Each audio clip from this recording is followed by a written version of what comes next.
In the video yesterday, in the general gist there was to take one of the equations and solve for t and then make a substitution.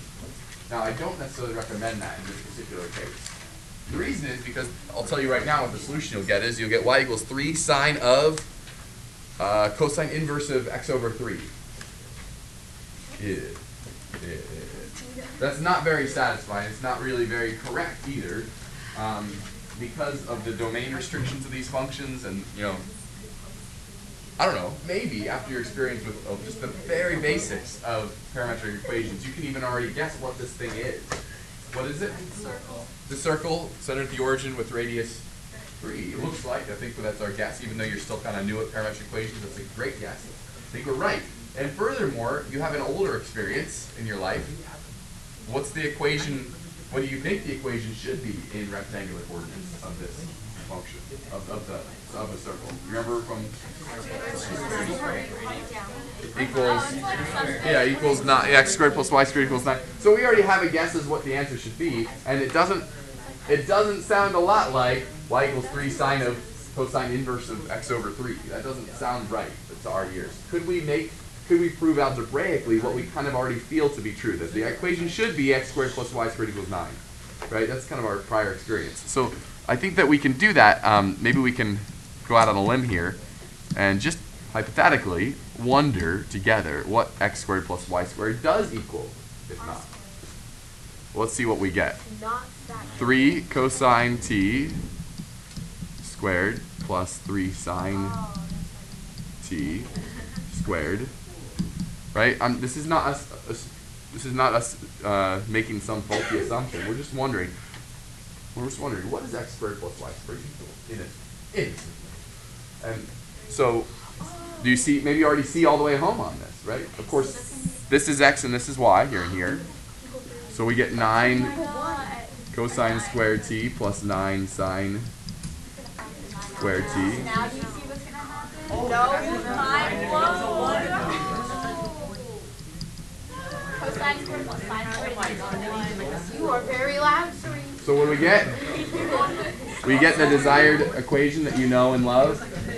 So this is just, this serves as a confirmation, but please, I think you all agree that please, this is the answer on a problem like this that we should get, not 3 sine, y equals 3 sine of cosine inverse of x over 3, right? And that's not only not beautiful, it's also, like I said, a little bit incorrect too, because it doesn't encompass all the points on the graph. If you graph that on your calculator, you'll see you just get the top half of the circle. Can you do this like a triangle thing? Yeah, to resolve that. Yeah. Yeah. No, I did on the homework. And did you get this? Yeah. I think that was a little more long suffering than what we just did. Do you agree? Oh, this was. Actually, I do remember it. So, I almost cried. any correct method would be okay. But you're right. That's recalling the things we did in the previous lessons in this semester, last semester. So points for that, for remembering how to resolve that expression. Is this not a warm-up? It can be a warm-up for you, Ita. Good. Oh, but we erased it. Oh, well. We'll get it next time. All right, let's try another one here. Already, let's play the hunch game first here. What do you think this looks like? Well, based on your experience in Desmos, I don't know. I hope you had some fun playing around in Desmos or on your calculator, kind of seeing what these look like. Did you figure out how to move stuff to the right or left or up and down in parametric coordinates? Did you see that it actually ends up being easier and even than in regular equations that we used before?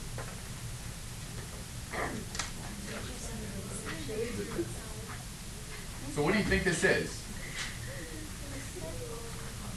Yeah, I mean it kind of looks like a circle, but then it's been moved 6 to the, which is that?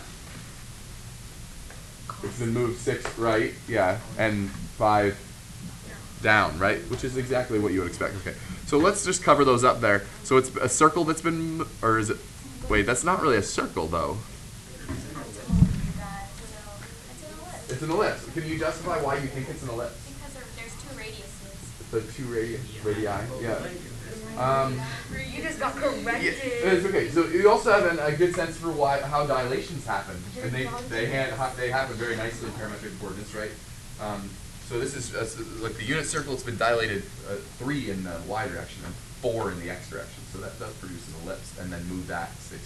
So I think I have an idea. Now, this, I don't know if I remember from geometry or AF or whenever you learn this stuff, what the equation of an ellipse is. So maybe I don't have, but, oh no. Right, but maybe we'll get something that looks like that in a minute. But here's the wrong strategy. On the last one, you might be thinking, okay, well, maybe I square both of these things. So I'm not real interested in squaring this. Square. Right? The whole thing. But you know what I do love squaring? Cosine and sine. I just don't like all the other garbage. So if you want something in life, make it happen. Make it happen. Can you come up with a similar expression for sine? Over here? You know, Gina is 5'6". I am. 5/3. Good. And then now, you know what I do like squaring is these things. Love squaring these things. So now, consider now, what is cosine squared plus sine squared? 1. Well, it is 1, but that's also equal to what?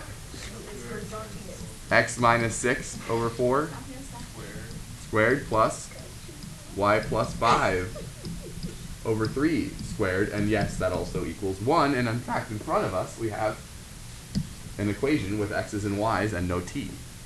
Does that remind you of an equation of an ellipse at all? Yes. Sometimes you might, that's fine. That's fine. Or you could write it, I think sometimes maybe it depends on, I don't know what book or what teacher you might have had, but you might write it this way too and actually square out the bottom. I love frustrating things. What are you talking about? It's such a long taste thing,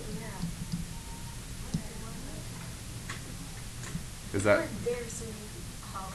So I don't know, either one would be a fine answer. I mean, in either case, we have done the work of eliminating the parameter. I don't see a t, so I'm good. Yeah. Why are you just allowed to add x to y?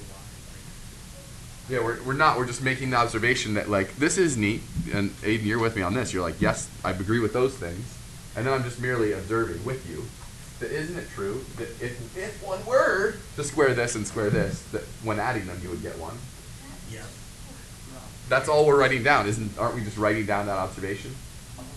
And that observation, That's not always true. Like, it is always true that this thing squared, because it's cosine, plus this thing squared, because it's sine, always gives 1. I mean, I get that. Why?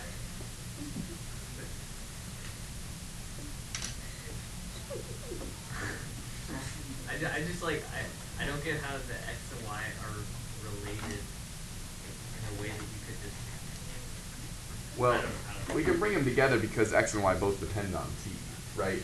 And so, yeah, it's not necessarily true that like anything squared plus anything squared equals 1, but it's something. If you can tell me that the thing that you're squaring here and the thing that you're squaring here are the cosine and the sine of the same number, then I can say that, right?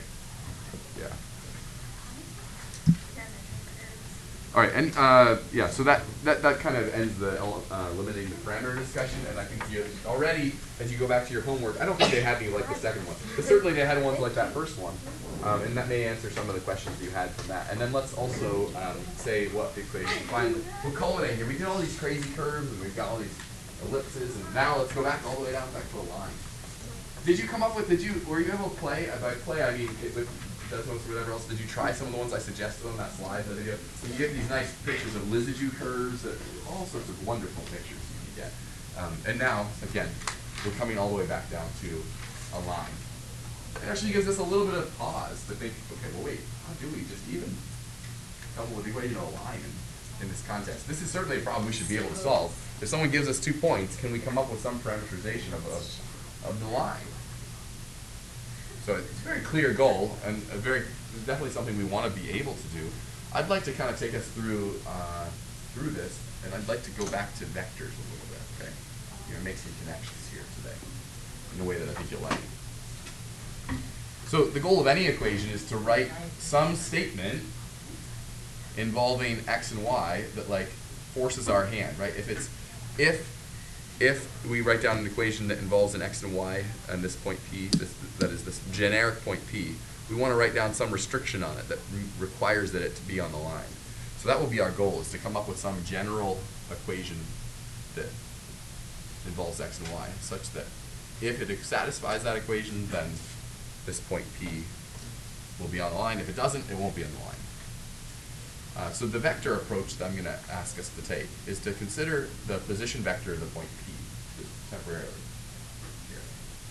And keep in mind that that's a thing that changes. If P is here, then that points up there.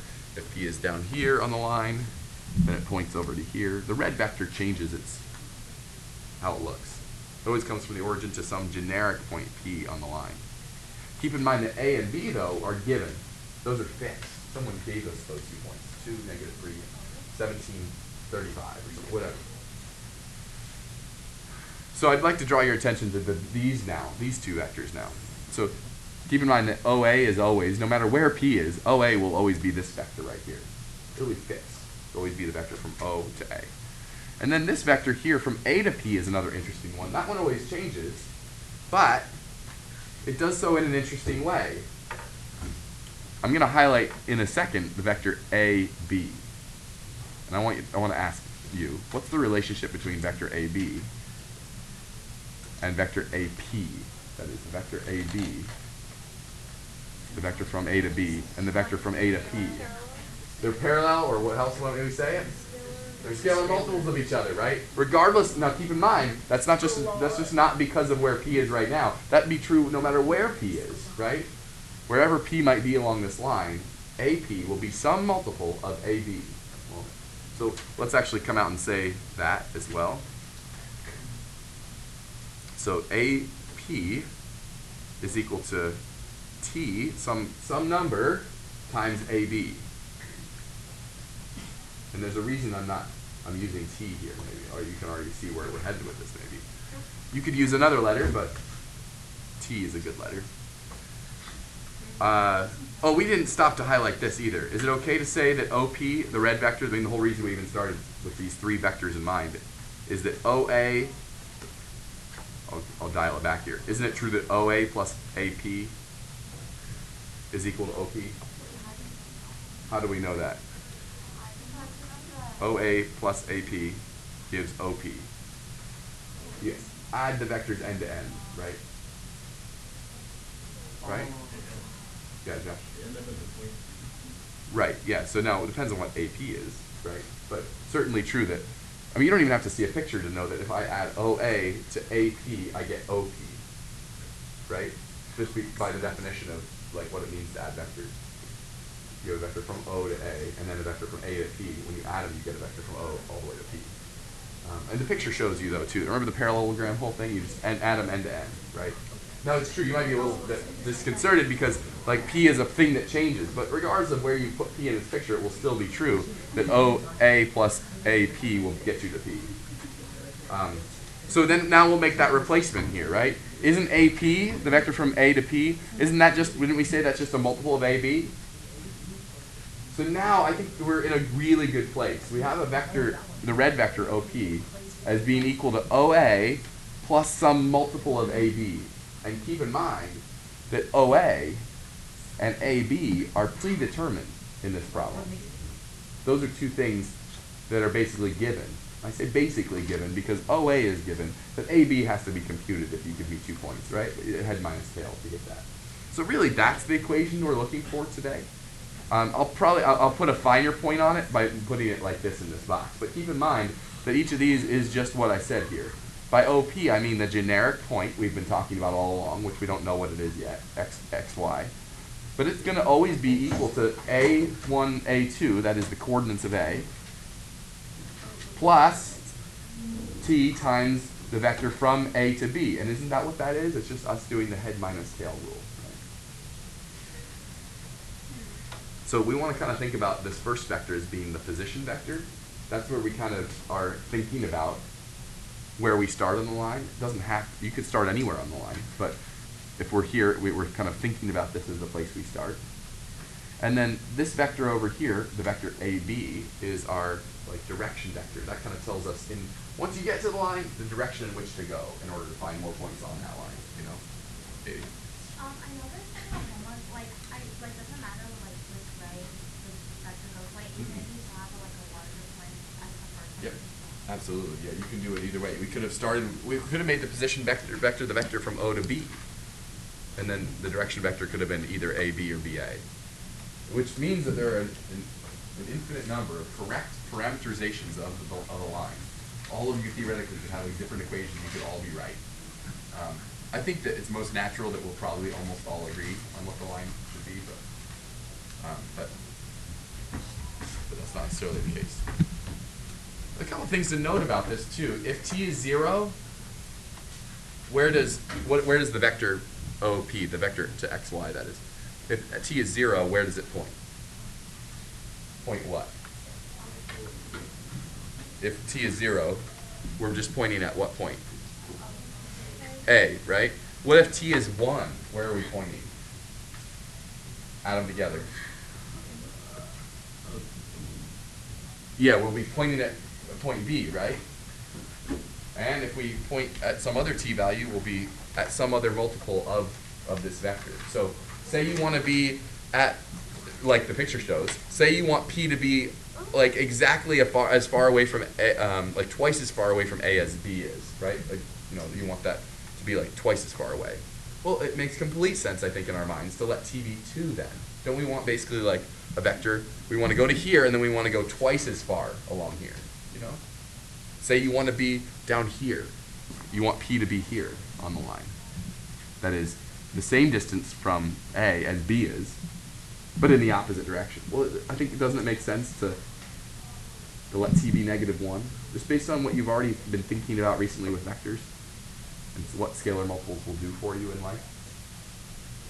So I hope you think this is a nice way of parameterizing, of coming up with a vector equation of the line. And it's not obvious how this connects yet to the parameterization, so let's actually work that through here. So here are 2 points as promised. Let's actually write out the parameterization, the vector equation we'll start with. So xy is equal to, I don't know, you want to use c as the position vector? Again, this is a choice.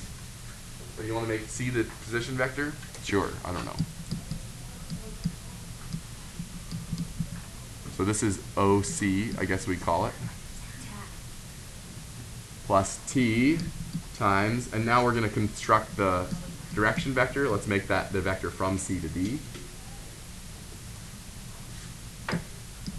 What do we get there?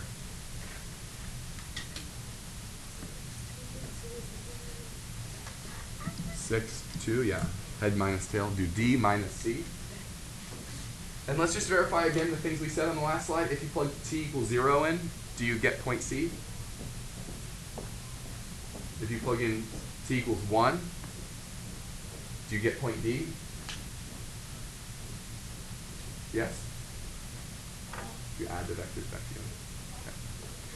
Now, again, this isn't as obvious to us that this is a parameterization, though. I might call this the vector equation. I don't know, because it has vectors in it. But if you want it to be the parameterization, then let's actually just play around just a little bit with it. Do you agree that this is just scalar multiplication? We could have written it this way if you wanted. You want to write it that way? Yes? And furthermore, this is vector addition. We could just do xy equals, oh, wait, maybe I do see the parameterization right there in front of me. Do you? Is x a function of t? Yeah, it is. It's -5 plus 6t. Is y a function of t? Yeah, it's 2 plus 2t. So someone might, you could leave it that way. I think that's an obvious way to write the parameterization. But you could also write it like we've been writing them, like this. Right, but I hope you see that in all cases here, everything I've written on the board here communicates exactly the same information. Right? All of it does. So however you want to write it. All right, and then after our last discussion on the last slide here, can you just give me the restrictions on t that produce the segment? Restricted from between C and D, what would t have to be kept between?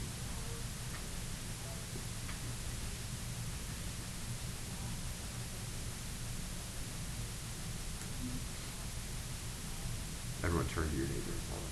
We got a couple of people who know what they're talking about maybe. What do we need to say for A?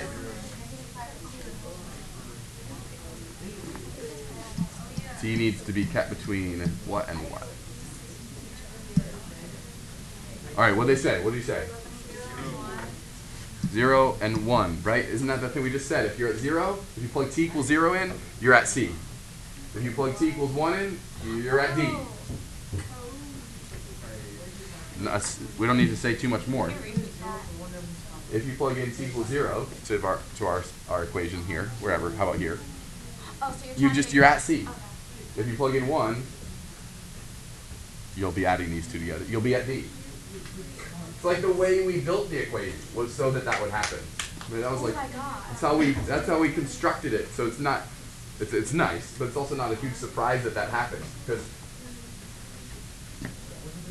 okay. Right. What about this? Can we answer that question? Keep in mind that would have been a little bit of a tricky question for someone to answer. If I just asked, without the context we're in right now, if I just said, fresh question, here you go, like, here are 2 points, find a point that's 2/3 of the way from one point to the other. That's not a, if I asked an Algebra 1 student that, I think they'd figure it out with like 15 minutes of time, they would have drawn some triangles. Yeah. So I have a question. For when you're doing like parameterization, does that work with endpoint including the endpoints? Because on the homework there's like one question that was similar to this, but it was endpoints instead of just going through 2 points. Yeah. Would it work the same? Yeah. I mean, it would just be, you'd have to say this, right? So that it's not a line with a line segment or something. Okay. Then we define it. We define it this way, but then we say, and also, by the way, let t only be these values. And now you've got a segment that's contained from c to d. But line segment, same thing. Line segment in terms of the restrictions. Like, well, why are the restrictions? So the parameterization of the line is one of these things here, right? This, that gives the whole line, and here I guess we're assuming that t can be anything, right? T can be like -50 if you like. But if you want to restrict it so it's not the whole line, if you want to just be talking about the segment, then the thing I would write underneath this box is t has to be between 0 and 1. All right, what does t need to be then to answer b, of course? 2/3. And with the vector perspective, this makes complete sense. Of course we just want 2/3 of the vector from A to B, right? We just want to do this vector to here plus 2/3 of the scalar multiple, right, of that vector. So let's actually say what that is then. Well, I guess I'll use coordinates here, I guess. So use any of the equations at the top of the board here and plug 2/3 in. You use these, I guess, or whatever. So, what do we get? -1 and something not super nice. Positive 10/3. Someone check us on that. Yeah. Beautiful. Okay. That's a neat question. By the way, how would you find the midpoint between the 2 points? Yeah, you could put t equals 0.5 in and see if that corresponds to the midpoint formula that you know and love, right? But of course, this is better than the midpoint formula. This is the any point with any fractional point formula, right? It's so beautiful. It's wonderful. Okay.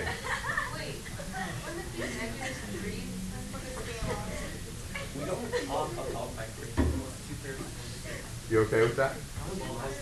By the way, in fact, one thing that this brings to mind too.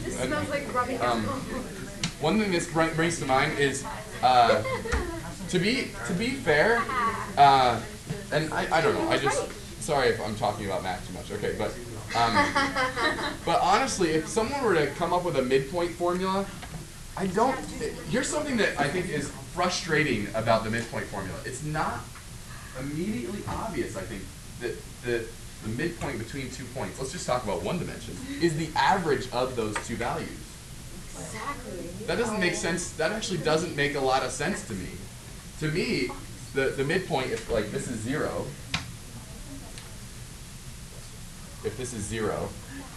then to me, to find the midpoint, what do you actually do? You take whatever this number is, right? And if you want to construct the midpoint, it's this number plus this amount, right? Which is exactly half of whatever that distance is, right? Isn't that how you really think about it? I mean, if you wanted to find the midpoint between x1 and x2, I would say it's x1 plus half of x2 minus x1. Isn't that how I would find the midpoint? I would find like I would find the total distance, divide it by 2, and add it to whatever this is to get the midpoint, right?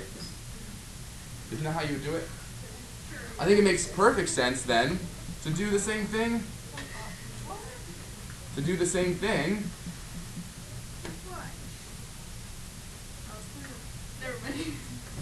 X2 minus x1, comma, in 3 dimensions. And that's just the equation we've been doing, right?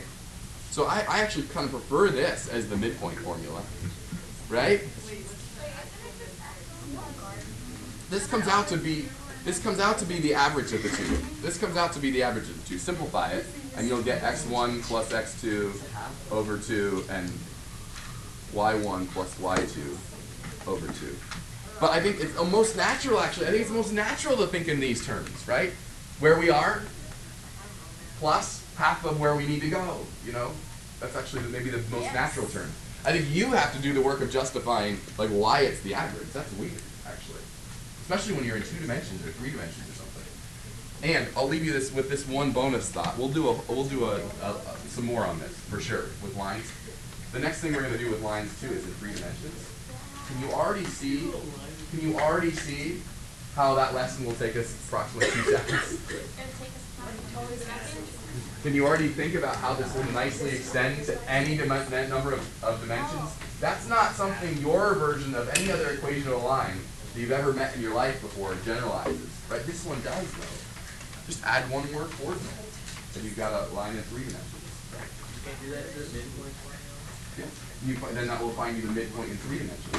What's that? Just one more trick with it. Huh? Is this one more trick? There's a lot of trick in this. There's a lot of trick in the rest of your life. Yeah. That's how it works.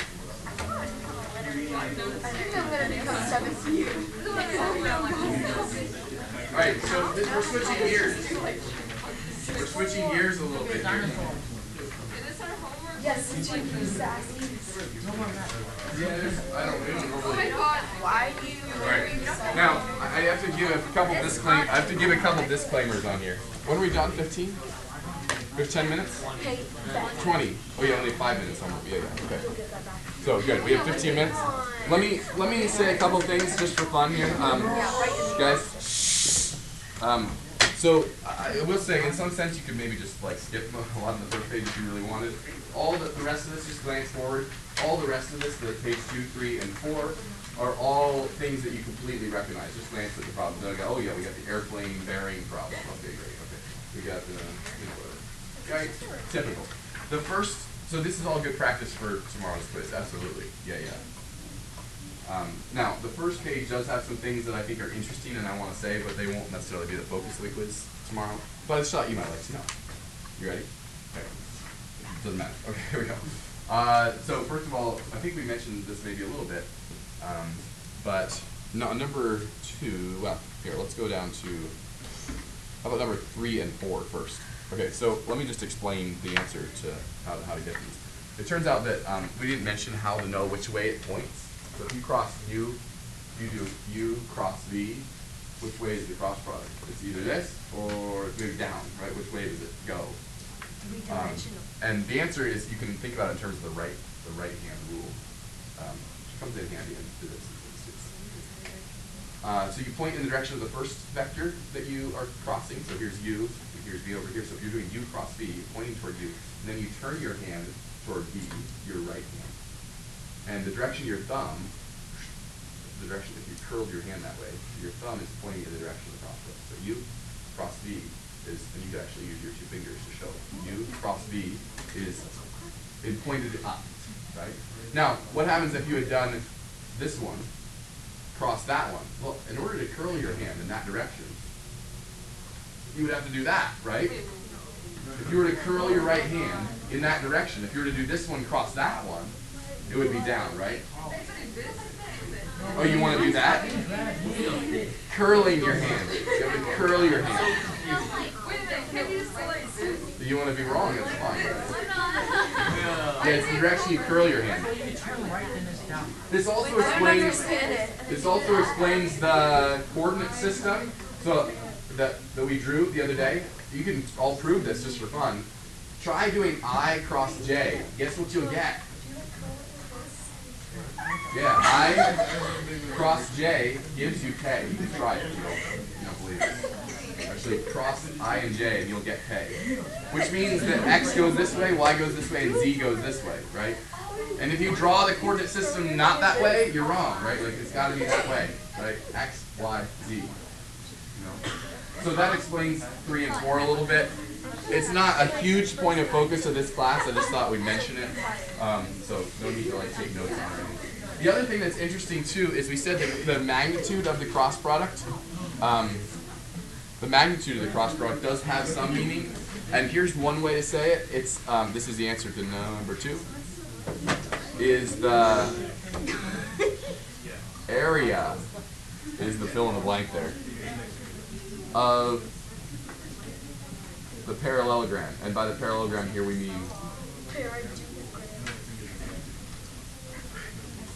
mean this, right? If you have U and V, the area of this parallelogram that's like enclosed by the two vectors, U and V, is given by the magnitude of their cross product, which you remember is, I think I mentioned this the other day, is it turns out to be this. Which actually makes sense, because if I asked you to find the area of this, I think the thing you would do is you'd be like, okay, well, this is magnitude of U times the sine of that angle. That's the height of the parallelogram. And the length of the parallelogram is magnitude V. And you multiply those two things, right? So the magnitude also could be calculated this way.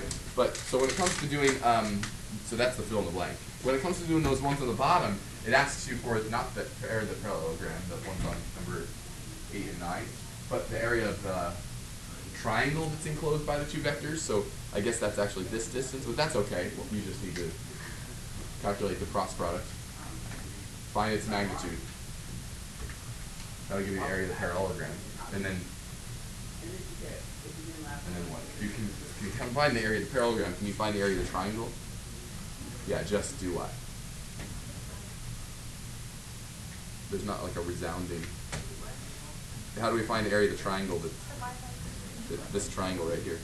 Yeah, divide that by 2, right? So those are the answers on those front. I'm not too concerned about the front page, but I just wanted to let you know in case you wanted those extra little tidbits. Dina. Oh, I was just confused. What were the blanks for one? Like the answers? I don't know what the ones say. It says the cross Vector and orthogonal, someone said? Yeah, I think so. It gives you, that we have talked about, right? You get another vector that's, it's just the other pieces that we didn't talk about. Alright, so, sorry. I don't know that I will check this per se, but it'll be here, and I've already posted the solutions online. They're there right now. Go check it. So, if you want more practice, you can check this out. I just said I probably won't check it. If you want to, Do we have any other homework? there's no additional homework tonight. And again, none of the parametric stuff, even though it's very exciting, is on the quiz tomorrow. Sorry. It is very exciting. You're like, I wish it was on the quiz. I think check out the quiz. Alright, well you have a few more minutes here to get to be working on this if you want. Do you see that? Oh my God. Wait a minute. Do you guys want to know why?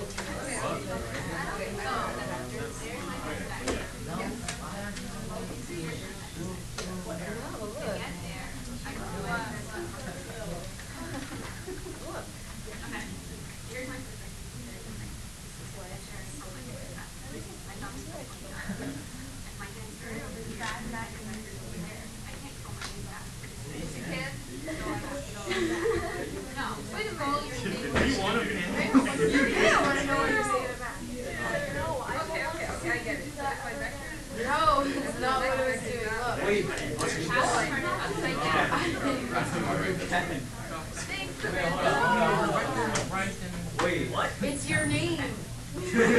Oh, I'm sorry. I'm sorry. Now I understand why it took you so long to get it.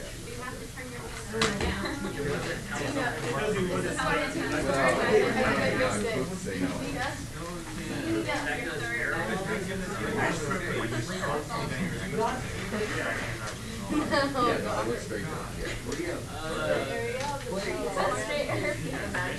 She's trying so hard though, because you can tell by the way she Well, the magnitude of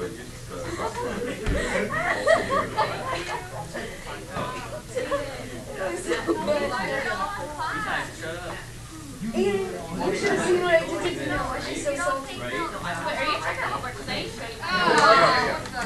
Alright, yeah, let me zip around too. Sorry.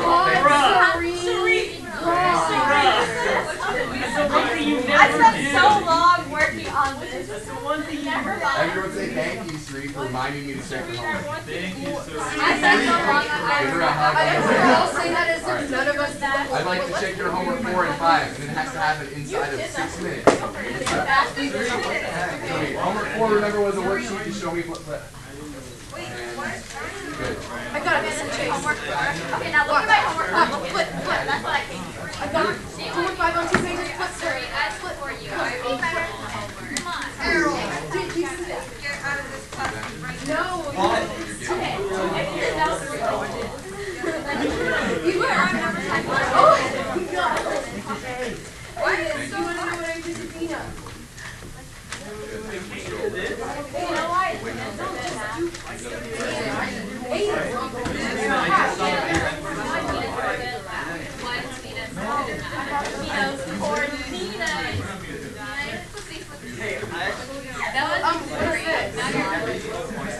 Oh, here's Serene.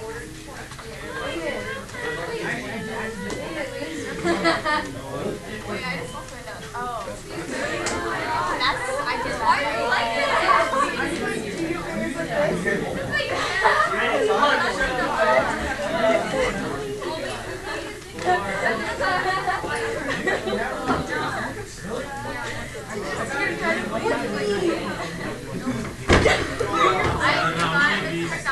That is it. I know my paper.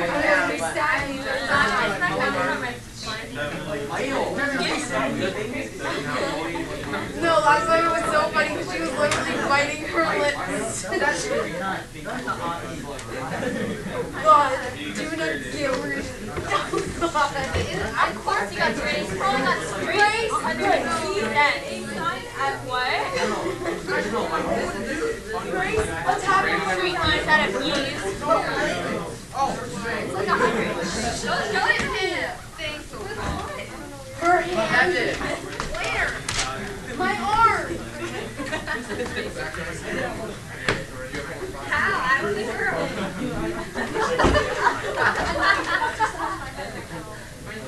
No. Oh wait,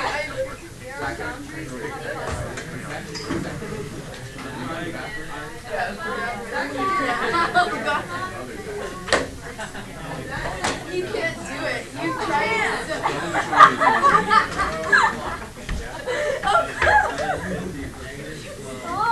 That's pretty good. That was like 2 minutes. Oh my God.